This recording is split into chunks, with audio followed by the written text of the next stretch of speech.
Hello guys, welcome to my channel Nanu dot management. Hope आप सब अच्छे होंगे, हैप्पी होंगे, सेफ होंगे। मैं बहुत अच्छी हूँ और आशा करती हूँ कि मेरे वीडियो आपको अच्छे लग रहे होंगे और आपके काम के ज़रूर होंगे। तो आज जो मैं अपने टॉपिक लेके आई हूँ वो भी एक बहुत ही कॉमन टॉपिक है, वो भी हर घर में कभी ना कभी फेस किया जाता है और आज की डेट में वो और कॉमन होता चला जा रहा है कि यूथ के एंजाइटी का क्या कारण है।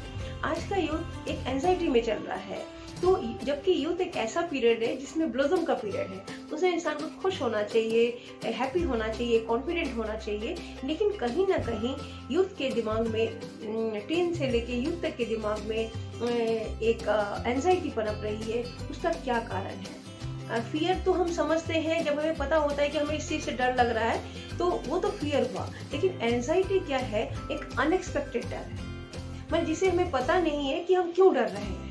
उस टाइप का एक अंदर ही अंदर कहीं ना कहीं पनप रहा है और वो बच्चा बोल भी नहीं पा रहा है कई बार, क्योंकि वो खुद उसको क्लियर नहीं है कि वो क्यों डर रहा है, एंजाइटी के क्या कारण है। धीरे धीरे सैड रहते रहते वो एंजाइटी धीरे धीरे एक परसिस्ट करने लग जाती है और एक वो डिप्रेशन का धीरे धीरे रूप लेने लगती है। तो एंजाइटी के आज के यूथ के सामने एंजाइटी के क्या कारण है?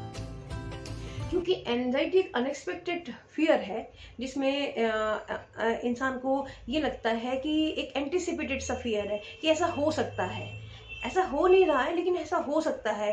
हो सकता है कि मैं रिजेक्टेड फील कर रहा हूँ, हो सकता है कि मैं औरों से अच्छा नहीं हूँ। इस टाइप के कुछ कई फियर्स हैं जो एक यूथ के दिमाग में चलता रहता है और वो धीरे धीरे एंजाइटी का रूप ले लेता है। तो जो मेरा आज का टॉपिक है कि यूथ के सामने एंजाइटी के क्या कारण है, आज के यूथ के सामने एंजाइटी के क्या कारण है, उसका कहीं ना कहीं फोरमोस्ट कारण एक ये है कि स्क्रीन वैल्यू। आजकल हम लोगों को अकॉर्डिंग टू द स्क्रीन, हम जो स्क्रीन में उनको देखते हैं उसके अकॉर्डिंग उसको वैल्यू देते हैं। हम सोचते हैं कि अगर स्क्रीन में ऐसा दिखा रहा है, वो अगर ऐसी चीजें पोस्ट कर रहा है, ऐसे घूमने गया है, ऐसे रेस्टोरेंट में बैठ के खाना खा रहा है, तो हमें लगने लगता है, ऐसी जगह नौकरी कर रहा है तो हमें कहीं ना कहीं यूथ को लगने लगता है कि यार वो ऐसा कर रहा है, क्या मैं ऐसा कर पाऊंगा। उसे भी दिखाने की इच्छा होती है और वो सोचता है कि उसके मन देख के तो बहुत खुश होता है इसको कि मेरा फ्रेंड ऐसा घूमने गया है, वो औरों को भी दिखाता है। लेकिन कहीं ना कहीं उसके माइंड में एक अननेसेसरी अनएक्सपेक्टेड एक फियर वो क्रिएट करता रहता है, एक ट्रबल वो बनाता रहता है। एंजाइटी धीरे धीरे क्रिएट होने लगती है, क्योंकि एंजाइटी क्या है? एक एंटिसिपेटेड डेंजर है, मतलब कि हमें पता नहीं है क्या होने वाला है, लेकिन मन में हमें कहीं ना कहीं वो सैडनेस, वो परेशानी धीरे धीरे धीरे धीरे बैठने लगती है। तो जबकि क्या होता है कि जो भी इंसान कुछ स्क्रीन में पोस्ट कर रहा होता है, कहीं घूमने गया है, कुछ खा रहा है, वो अपना बेस्ट फॉर्म दे रहा है।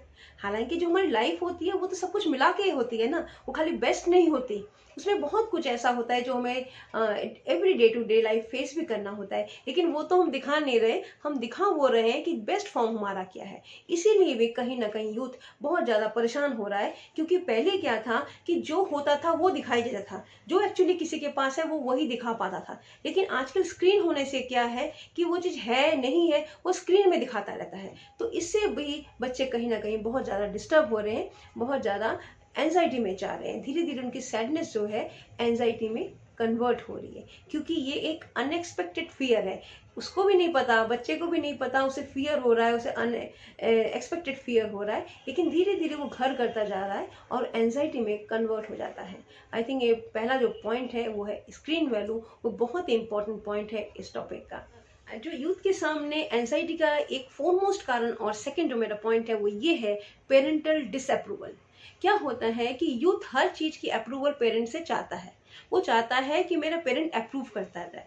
लेकिन क्या होता है, वो करता हर चीज ऐसा है जो पेरेंट्स के अथॉरिटी के अगेंस्ट है। वो चाहता तो ये है कि मेरे पेरेंट्स से अप्रूवल मिल जाए, लेकिन करता रेबलस बन जाता है और करता वही है जो उसका मन चाहता है। तो अब पेरेंट के सामने बहुत बड़ी समस्या ये है कि वो उसको उसकी छूट दे या ना दे। अगर छूट दे तो हो सकता है पता नहीं वो कहाँ तक क्या करे, और अगर छूट ना दे तो उसको एक रेबेलियन बना देता है, वो हर चीज़ की जिद करने लगता है, धीरे धीरे वो एक एंजाइटी मन में भरने लग जाता है और ये सोचने लग जाता है कि मेरा पेरेंट ये काम करने नहीं देगा। तो वो कई बार अपने जो दोस्तों से ये बात शेयर करता है, और ज़रूरी नहीं कि हर दोस्त उसको अच्छी सलाह दे पाए, कई बार सलाह ठीक हो जाती है, कई बार नहीं भी होती है। तो इसके कॉन्सिक्वेंसेस जो है एक यूथ को और उसके पेरेंट को, उसकी फैमिली को कहीं ना कहीं भोगना पड़ता है। तो एक इसमें एक पेरेंट का रोल भी बहुत इंपॉर्टेंट है कि जो पेरेंट से वो अप्रूवल चाहता है उसको आप ध्यान से सुनिए और उसको अकॉर्डिंगली आप अपनी राय दीजिए, जो उसके लिए उस टाइम के अंदर सबसे बेहतर हो और जिसको वो एक्चुअली समझ पाए। तो आई थिंक सेकंड पॉइंट भी बहुत इंपॉर्टेंट है कि पेरेंटल डिसअप्रूवल।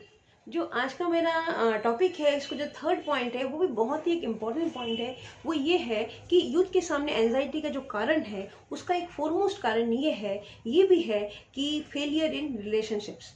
वो सोचता है कहीं कोई मैंने रिलेशनशिप रखा है, कोई मैंने दोस्त बनाए हैं, कुछ मैंने अपने रिलेशन डेवलप किए हैं, क्या मैं उसमें सक्सेसफुल हो पाऊंगा, क्या लोग मुझे एक्सेप्ट करेंगे, क्या मेरा सोशल स्टेटस ऐसा है कि मैं इजीली लोगों के बीच में एक्सेप्ट हो पाऊंगा। ये कई कारण है जो आज के यूथ को टेंशन देता है, क्योंकि आज का यूथ सोशली बहुत एक्टिव रहना चाहता है। वो सोशली अपने आप को थोड़ा सा मतलब कि एक फॉर्म में रखना चाहता है। तो उसे कई बार ये डर लगता है कि जो मैं दिखा रहा हूँ क्या लोग उसे एक्सेप्ट करेंगे। इस टाइप का डर भी उसके मन में कहीं ना कहीं रहता है, और ये भी धीरे धीरे कहीं ना कहीं फियर क्रिएट करता है।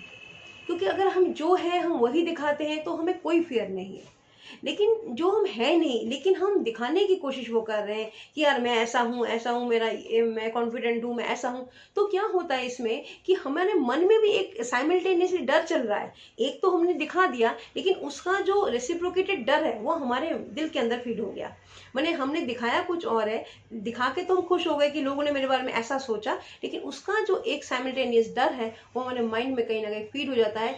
इसलिए जो आज के जो यूथ है वो रिलेशनशिप से बहुत डरता है, क्योंकि अपने आप को शो करने के चक्कर में वो अपना बहुत कुछ अच्छा अच्छा बताता है, लेकिन क्या होता है एक्चुअल में उसे मन के अंदर पता होता है कुछ कुछ ऐसा ना हो तो मैं रिलेशनशिप को कोई भी किस्म की रिलेशनशिप क्या चला पाऊंगा। इस टाइप का डर भी आज के युवा के मन में कहीं ना कहीं है कि कहीं मैं फेलियर तो नहीं हो जाऊंगा। तो ये एक एंजाइटी में धीरे धीरे कन्वर्ट होने लगती है। तो आई थिंक मेरा ये थर्ड पॉइंट भी आपको बहुत अच्छा लगा होगा कि, और ये इस टॉपिक का बहुत ही इम्पोर्टेंट पॉइंट है।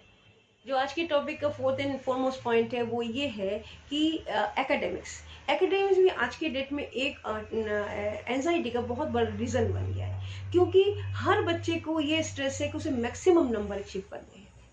कई बार क्या होता है कि मैक्सिमम नंबर अचीव करने के चक्कर में एक भी नंबर कहीं माइनस ना हो जाए, वो कई बार लॉजिकली लेके भी चीज़ों को नहीं चलता, क्योंकि उसे लगता है कि number is the main thing, क्योंकि उसे सिखाया गया है कि तुम नंबर लाना है 100%।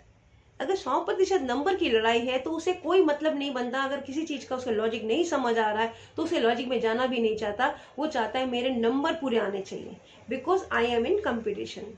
तो ये भी एक कारण है। और दूसरा कारण ये है कि सब चाहते हैं कि मेरा जैसे ही मैं यूनिवर्सिटी में जाऊँ तो टॉप मोस्ट यूनिवर्सिटी मिले, अगर मैं कुछ और पढ़ाई करूँ, अगर मैं फर्दर बाहर जाके पढ़ाई करूँ तो टॉप मोस्ट कंट्री में मैं जाऊँ। इस टाइप की एंजाइटी, इस टाइप की होड़ भी कहीं ना कहीं स्टूडेंट के बीच में है, क्योंकि आज की डेट में जो पढ़ाई का और जो नौकरियों का डिमांड एंड सप्लाई का जो रेशियो है वो कुछ धीरे धीरे डिफरेंट होता जा रहा है। वो जो पहले था अच्छा पढ़ लिया तो अच्छी नौकरी मिल गई, आज के डेट में ऐसा नहीं है। आज के डेट में सभी कम्पिटिटिव है, सभी पूरे नंबर ला रहे हैं। तो इसलिए बच्चों के अंदर एक बहुत कहीं ना कहीं एक फियर, एक एंजाइटी डेवलप होती जा रही है कि इतना पढ़ने के बाद भी क्या मेरे को वो जो मैं सोच रहा हूँ अपने लिए कि ऐसा मुकाम हासिल कर पाऊंगा। फिफ्थ एंड फोरमोस्ट पॉइंट है यूथ के एंजाइटी का, वो है लाइफस्टाइल में बहुत बड़े चेंजेस आते जा रहे हैं, क्योंकि सब कुछ स्क्रीनिंग में हो गया है। तो बच्चे सब कुछ स्क्रीन में देख रहे हैं और स्क्रीन में देखते हैं, रियल दुनिया को वो वही समझने लगे हैं। और जो उनके टाइमिंग्स है, जो एक हेल्दी लाइफस्टाइल के टाइम है, वो उसको किसी तरह से भी फॉलो नहीं कर पा रहे। वो जानते हैं कि हेल्दी लाइफस्टाइल से ही healthy mind and healthy body मिलेगा, लेकिन वो ऐसा कर नहीं पा रहे, क्योंकि स्टाइल में चेंजेस हैं।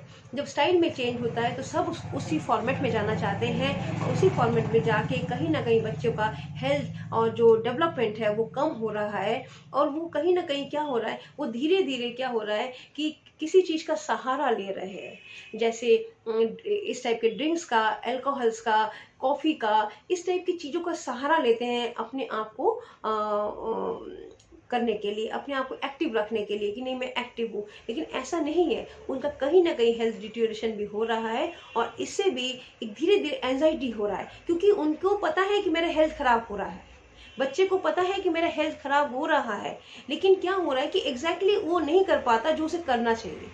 वो इस जो अनएक्सपेक्टेड फियर है उसको मन में बिठाया जा रहा है, लेकिन वैसा कर नहीं रहा जिसको करने की रिक्वायरमेंट है। तो ये भी एक बहुत बड़ा रीज़न है एंजाइटी का, क्योंकि यूथ की एक हेल्थ अगर ख़राब होती है तो वो यूथ को बहुत लंबा चलना होता है, उसके अभी लाइफ में स्ट्रगल का पीरियड आना होता है, उसका अपना लाइफ साइकिल अभी चलना होता है। तो लेकिन क्या होता है, उसको फैमिली लाइफ में लीड करना पड़ता है, लेकिन क्या होता है अगर हेल्थ डिटेरियोरेट होता है तो मन के अंदर डर अपने आप पैदा होने लगता है।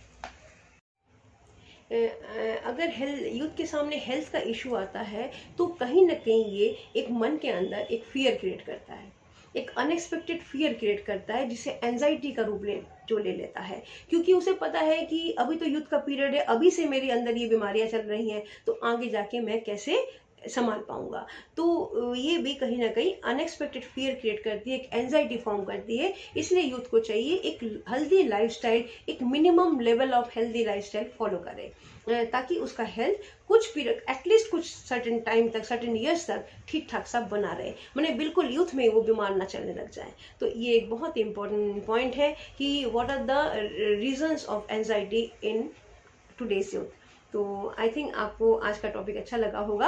अगर अच्छा लगा है तो प्लीज़ मेरे चैनल को सब्सक्राइब कीजिएगा, और इस वीडियो को लाइक कीजिएगा, और इस वीडियो को शेयर कीजिएगा। धन्यवाद। Thank you.